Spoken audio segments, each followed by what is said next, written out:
Réinventer un personnage, ça n'est jamais quelque chose d'aisé. Predaking dans Transformers Prime tombe pile dans cette catégorie. Dans la première génération, c'est le nom du combiner formé des Predacons, un personnage ultra puissant et badass. En 2013, il a été réinventé en tant que personnage individuel, un Predacon toujours cependant, se transformant en dragon et étant le nouveau perso de la 3e saison de Prime. Conceptualisé dès 2012, il prend inspiration sur d'autres Transformers, se changeant en animaux mythologiques. On peut notamment penser à Scourge ou Flame Convoy de la série Cybertron, qui se changeait en sorte d'hydre à 3 têtes. Pourtant, comme on le verra plus tard dans la vidéo, il n'était pas du tout prévu pour apparaître dans la série, et son intégration dans cette dernière est le résultat de nombreux bouleversements en interne chez Hasbro, mais on va y revenir. Ce que je vous propose dans un premier temps, c'est d'analyser le parcours du personnage dans la série avant d'en tirer des conclusions. Alors préparez-vous, laissez un petit pouce bleu et abonnez-vous. On est parti.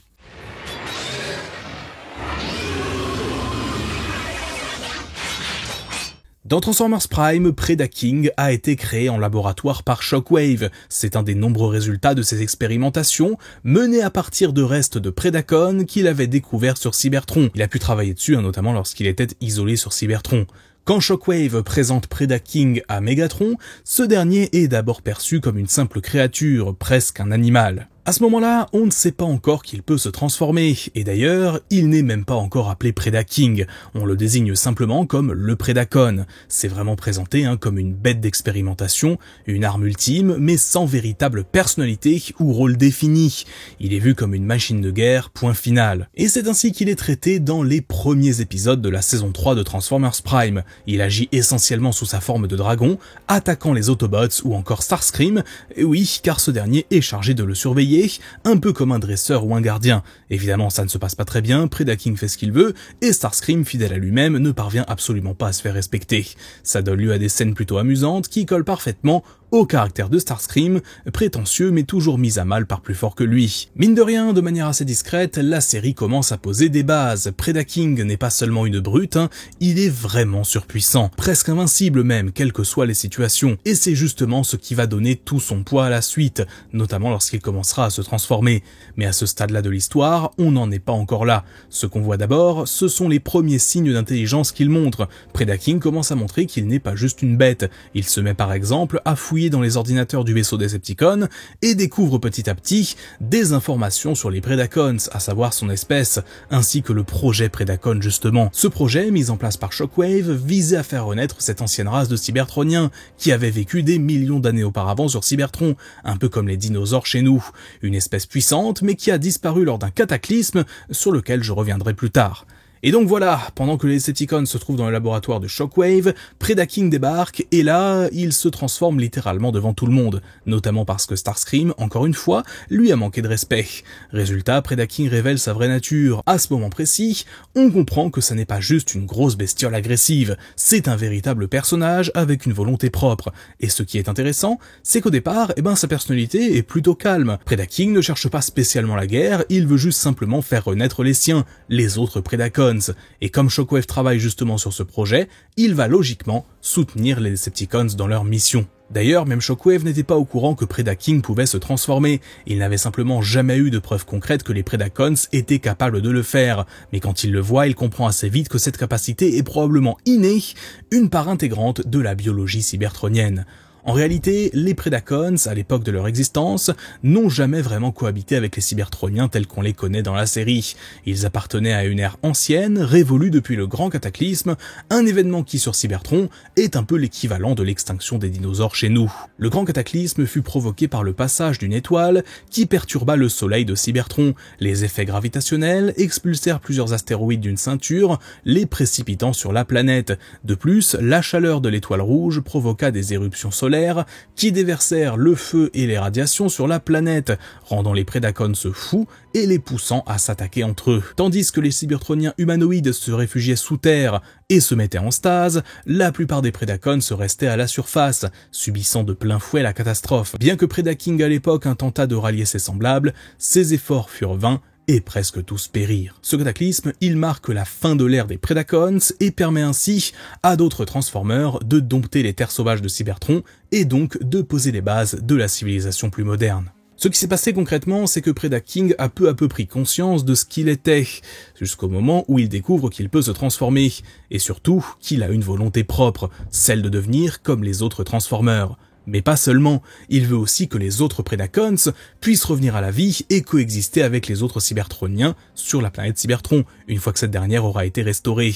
Et en soi, c'est un objectif plutôt noble, très compréhensible même. C'est d'ailleurs à ce moment-là qu'il va véritablement se mettre au service de Megatron, et qu'il va prendre le nom de Predaking. Parce que oui, il a quand même une certaine ambition, il ne veut pas juste faire revivre ses semblables, il veut aussi être leur chef, leur roi. Et donc, quelque part, régner sur une partie de Cybertron, aux côtés des Decepticons. Alors on va pas se mentir, c'est clair que c'est ce qu'il envisage, même s'il n'en est peut-être pas totalement conscient. Predaking n'est pas non plus un perso assoiffé de conquête ou de domination pure, mais il sait ce qu'il vaut, et il sait ce qu'il veut être. Il veut être le roi des Predacons, et il va le devenir. Et donc, dès que Megatron commence à prendre la mesure de l'intelligence de Predaking, et surtout de ses ambitions, il se pose des questions, parce que même si ses ambitions ne vont pas directement à l'encontre des Decepticons, elles existent quand même, et ça suffit à éveiller ses soupçons. Il commence alors à envisager sérieusement de mettre fin au projet Predacon tout court, l'idée étant d'empêcher Predaking d'avoir une armée à ses côtés, et donc de ne jamais lui laisser l'occasion de le renverser un jour, parce qu'un seul Predacon à gérer, c'est déjà compliqué, mais toute une armée, ça serait littéralement impossible à contrôler. Et c'est là que Megatron prend une décision assez radicale, mais finalement assez logique de son point de vue, faire détruire le laboratoire de Shockwave, celui-là même où étaient en gestation tous les autres Predacons. C'est un énorme sacrifice parce que ça veut dire abandonner un projet scientifique majeur, mais pour Megatron, la menace est trop grande. Alors, il va manigancer tout ça en secret avec les autres Decepticons, sans que Predaking ne soit au courant. Et surtout, il va tenter de faire porter le chapeau aux Autobots, histoire que Predaking se retourne contre eux plutôt que contre lui. Et pour mettre ce plan en place, il va bien évidemment s'appuyer sur Starscream, qui est plutôt doué pour ce genre de manœuvre sournoise. Le plan est donc mis en place et les Decepticons font en sorte que les Autobots tombent un peu trop facilement sur le laboratoire. Résultat, une fois l'info découverte, Ultra Magnus et les Wreckers se sont envoyés sur place, et pour que tout paraisse plus crédible, ils croisent même brièvement Shockwave dans le labo. D'ailleurs, ce dernier n'était lui-même pas au courant qu'il allait tomber sur les Autobots, mais le plan de Starscream est suffisamment bien ficelé pour que ça passe naturellement. Voir Shockwave encore présent dans son labo au moment de l'arrivée des Wreckers rend le tout très crédible. Et donc, comme prévu, Ultra Magnus et Wheeljack font exploser le laboratoire. C'est pour ça qu'ils étaient venus de toute façon, ils n'avaient aucune intention de permettre la naissance de nouveaux Predacons. Résultat, le projet Predacon est anéanti, le labo de Shockwave est en miettes et les autres spécimens sont littéralement morts avant même d'avoir vu le jour. C'est là que Predaking arrive, furieux, persuadé que ce sont les Autobots qui ont tout saboté, et derrière, on a droit à un combat vraiment épique. Ultra Magnus et Wheeljack unissent leurs forces pour affronter Predaking, et honnêtement, c'est l'un des meilleurs affrontements de toute la série. La mise en scène, la chorégraphie, la tension, tout est au top, et surtout, c'est la première fois qu'on voit le personnage se battre en mode robot. Rien que ça, c'est déjà très stylé. Mais au-delà du style, ce combat montre aussi à quel point Predaking est redoutable. À un moment, il se prend littéralement un rocher immense, presque une petite montagne, sur le coin de la figure. Non seulement il encaisse sans broncher, mais il réussit à la soulever et à l'écraser sur Wheeljack. Résultat, ce dernier est presque KO, presque en stase, et ça ne s'arrête pas là. Predaking explose littéralement la main d'Ultra Magnus, le braise grièvement, et en prime, il détruit sous ses yeux la forge de Solus Prime, ce qui est loin d'être un détail. Très clairement, sans l'arrivée d'Optimus Prime à ce moment précis, il les aurait tout simplement achevés. Optimus débarque donc, sauve Magnus et Wheeljack in extremis, puis il s'éclipse rapidement pour ne pas perdre de temps. Mais du point de vue de Predaking, c'est un échec cuisant. Il n'a pas pu se venger, et les responsables de la destruction de son espèce lui ont échappé. Autant dire que sa rage ne fait que grandir.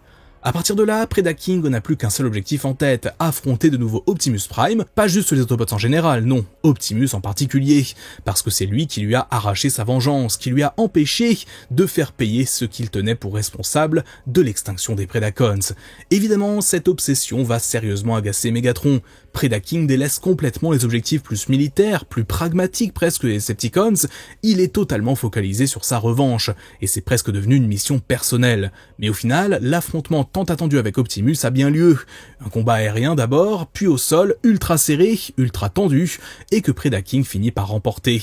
Optimus est en très mauvaise posture tout du long. Honnêtement, il galère, et ce qui va le sauver encore une fois, c'est une diversion. Megatron ordonne à Predaking d'interrompre le combat pour aller prêter main forte à Shockwave qui était non loin de là. Puis, un peu plus tard, après que Ratchet ait été capturé par les Decepticons pour travailler de force à bord de leur vaisseau, Predaking va vouloir se servir de lui comme instrument de vengeance. Clairement, il veut le faire souffrir, il veut le tuer sans détour, mais c'est à ce moment-là que Ratchet commence à comprendre ce qui se passe vraiment autour de Predaking. Il voit bien à quel point il est puissant, à quel point il a été manipulé. Et là, Ratchet fait le lien avec la fameuse mission où les Autobots avaient détruit le laboratoire de Shockwave. Il se rend compte que c'était trop facile, que ce genre d'installation ne pouvait être localisé par hasard. Et il déduit donc la vérité. Megatron a peur de Predaking. C'est lui qui a orchestré toute cette manipulation pour le priver de ses semblables avant qu'il naisse. Et c'est ce que Ratchet va donc lui révéler. Predaking ne perd donc pas une seconde et va directement confronter Megatron. Il ne lui laisse même pas le temps d'aller chercher le Dark Star Saber. Non, c'est un face-à-face immédiat à bord du vaisseau des Decepticons. Et franchement, Megatron se défend super bien. C'est là qu'on voit que ce Megatron-là, ce n'est pas juste un chef ordinaire. Il est vraiment au-dessus en termes de puissance. Parce que tenir tête à un Predacon comme Predaking, ça n'est pas donné à tout le monde, il faut être honnête. Mais malgré tout, Predaking, il prend peu à peu l'avantage jusqu'à ce que Starscream intervienne. En tirant dans son dos, il redonne l'avantage à Megatron. Et là, le chef des Decepticons ne perd pas de temps. Il balance un coup de canon à fusion à bout portant, une arme surpuissante, on doit le rappeler, surtout à une distance aussi réduite, et il éjecte littéralement Predaking du vaisseau. C'est une scène que j'aime beaucoup d'ailleurs, ça me rappelle pas mal Transformers Animated. Il y a un vrai parallèle avec la façon dont Optimus se débarrasse de Megatron dans le premier épisode de la série. Dans les deux cas, on parle de se débarrasser d'un adversaire plus fort, plus puissant, mais en utilisant l'environnement et la stratégie à son avantage. Évidemment, Predaking est vaincu, mais évidemment aussi, il n'est pas mort. Il survit, il s'accroche à la carlingue du vaisseau, et on le retrouvera plus tard, une fois que celui-ci finit par arriver sur Cybertron dans le film Predacons Rising. Predaking va donc se réfugier sur une zone reculée de Cybertron, là où se trouvent des carcasses de Predacons mises au jour après la restauration de la planète. C'est en quelque sorte un cimetière à ciel ouvert, un endroit tragique pour lui, mais c'est là qu'il s'installe, un peu comme pour rendre hommage aux siens. Et c'est là aussi que Bumblebee et les Autobots vont venir à sa rencontre, non pas pour l'affronter, mais pour l'informer. De nouveaux Predacons sont en vie, nés dans un laboratoire de Shockwave. Et oui, Shockwave il avait tout prévu, toujours plusieurs coups d'avance décidément, et il gardait en réserve deux spécimens, Darksteel et Skylynx. Tous deux sont désormais sur Cybertron. Predaking part donc à leur recherche, mais sur le chemin, il rencontre Megatron. Sauf que ce Megatron-là n'a pas grand-chose à voir avec celui qu'il connaissait. Il est possédé par Unicron. Donc on parle d'un Megatron boosté à la puissance divine, et ce combo franchement c'est ultra cheaté. C'est littéralement la seule fois dans toute la série où Predaking va se faire démonter sans appel. Unicron ne lui laisse aucune chance, le malmène avec ses armes d'énergon noir, le bolos sans ménagement. Mais bon, on parle d'un dieu là. Perdre contre un dieu, ça n'est pas non plus une honte, on va pas faire semblant. Et même après cette grosse défaite, Predaking ne lâche rien. Il retrouve Darksteel et Skylynx et les affronte en 1 contre 2. Il les met à terre et s'impose comme leur chef, devenant officiellement le roi des Predacons. Un roi pour une espèce quasiment éteinte, certes, mais un roi quand même. Et à partir de là, Predaking commence à régner sur ce qu'il reste de son espèce, et même s'ils sont juste 3, il y a une vraie puissance qui commence à s'installer. D'ailleurs, cette alliance entre les 3 Predacons, Predaking, Darksteel et Skylynx, va s'avérer essentielle dans la bataille finale contre les forces d'Unicron, parce que ce que ce dernier fait, c'est tout simplement ramener à la vie des Predacons morts à partir des carcasses qu'on avait vues dans les plaines de Cybertron. Il en fait des sortes de morts-vivants, des créatures corrompues par l'énergon noir, qui forment sa propre armée. Et là, Predaking ne tergiverse pas, il préfère voir ses anciens congénères réduits en miettes plutôt que de les laisser servir Unicron. C'est un choix dur, mais qui montre à quel point il est prêt à se battre pour l'honneur de son espèce. Ce n'est pas juste un chef, c'est un roi prêt à prendre des décisions difficiles. Et grâce à lui et ses alliés, les rangs d'Unicron sont sérieusement affaiblis. Au final, Predaking trouve une forme de rédemption entre guillemets, même si c'est un peu une rédemption dont il n'avait pas franchement besoin. Ce n'est pas un personnage qui cherche à se racheter, c'est plutôt un individu qui a été manipulé tout au long de son existence par les Decepticons. Ce qui est intéressant, c'est que malgré cette manipulation, il finit par se révolter, tout en gardant intactes ses ambitions, sa violence et sa rage. Parce qu'après tout, Predaking est un Predacon, un cybertronien plus primitif dans son esprit, mais qui reste intelligent. Il est suffisamment lucide pour comprendre ce qui se passe autour de lui et s'y adapter adapté. Ce qui est vraiment cool avec le Predaking de Transformers Prime, c'est qu'il évite une certaine forme de cliché. On aurait pu le faire tomber dans le piège facile de la grosse bête stupide qui se transforme en brute sans cervelle et qui ne pense qu'à attaquer. Mais non, Predaking est plus que ça. Certes, ce n'est pas le plus brillant de tous, mais il se découvre petit à petit. Il apprend, il évolue. Et on ne peut pas oublier que Predaking est au départ un sujet d'expérience.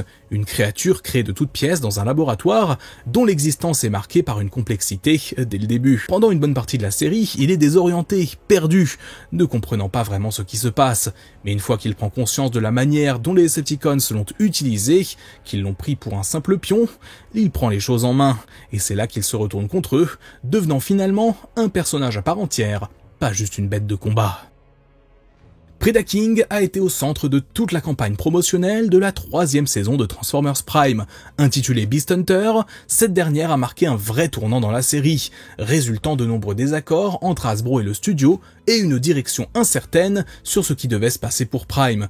Rick Alvarez, récemment nommé en tant que responsable créatif de la marque Transformer, a raconté tout ce qui s'est passé. Pendant longtemps, on a eu une incompréhension sur qui était vraiment responsable du chaos de production qu'a été la saison 3 de Prime.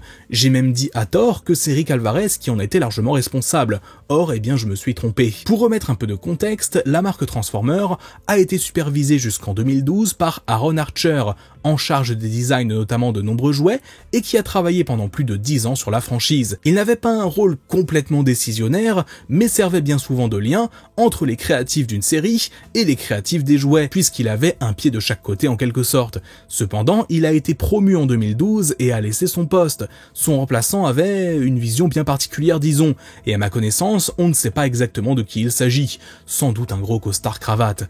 En gros, d'après Rick Alvarez, plutôt que de prendre la continuité de ce qui a été fait avant, le nouveau chef des designs et de la marque a envoyé valser tout ce qui était prévu. Ça passe notamment par l'annulation des plans de la saison 3 de Prime, qui devait inclure les Maximals. Pour lui, il fallait qu'il y ait des dragons. Voilà, des dragons, car je cite, ça n'avait jamais été fait auparavant dans Transformers. Non, c'est vrai que des dragons, ça n'a jamais été fait avant dans Transformers, bien sûr. Qui a dit Megatron 2 ?